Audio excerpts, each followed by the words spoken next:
আসসালামু আলাইকুম সুপ্রিয় দর্শক, আশা করি সবাই অনেক অনেক ভালো আছেন। অনেক দিন পর আপনাদের সাথে আসলাম। আপনাদেরকে আজকে একটি চমৎকার জিনিস শেখাবো। সেটা হচ্ছে যে ফায়ার হাইড্রেন্ট। ফায়ার হাইড্রেন্টটা আসলে আমাদের দেখতে কেমন হয় এবং ফায়ার হাইড্রেন্টটা কী, ফায়ার হাইড্রেন্ট আসলে কি কি কাজে লাগে এটা সবারই আসলে জানা দরকার। তো আমার সাথেই থাকুন, দেখতে থাকুন। হ্যাঁ, দেখুন এটাই হচ্ছে সেই ফায়ার হাইড্রেন্ট। এটার কাজ হচ্ছে পানি সরবরাহ রাখা। এখানে বিশাল পানি রিজার্ভ যেখানে থাকে, পানি অনেক পানি ওখানে রিজার্ভ করা থাকে, ওইটার সাথে একটা কানেকশন দেওয়া থাকে এই যে এই ফায়ার হাইড্রেন্টের। এই ফায়ার হাইড্রেন্টের বিশেষত্ব হলো তারা পানি একদম খুবই এখানে অনেক পানি থাকে।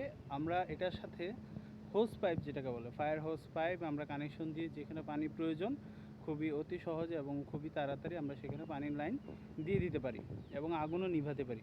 আমার উপরে যে জিনিসটি দেখতে পারতেছেন, এটি হচ্ছে ফায়ার মনিটর, হাইড্রেন্টের মনিটর বলে। এটা দ্বারা আপনি ডানে বামে উপরে নিচে করে কোথাও যদি আগুন লাগে সাথে সাথে আমরা ওইটার মাধ্যমে আগুন নিভাতে পারি। এই জন্য এটা মনিটর সিস্টেম রাখা হয়েছে। আর নিচে এই যেগুলো হচ্ছে এইগুলো দেখতে পারতেছেন, এগুলো হচ্ছে বাল্ব।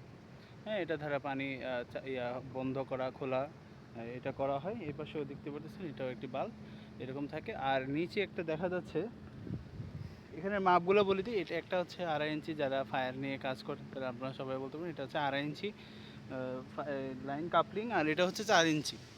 এই 4 ইঞ্চিটা দিয়ে আমরা গাড়িতে কানেকশন দিয়ে পানি ভরে নিতে পারি এবং যেখানে আমাদের ফায়ার হাইড্রেন্ট নেই সেখানে আমরা পানি মাধ্যমে আগুনগুলো নিভাতে পারি। ধন্যবাদ, সাথেই থাকবেন এবং সাবস্ক্রাইব করে পাশেই থাকবেন। ইনশাল্লাহ এরকম আরও চমকপ্রদ ভিডিওগুলো ইনশাল্লাহ আমি দেওয়ার চেষ্টা করব। ধন্যবাদ।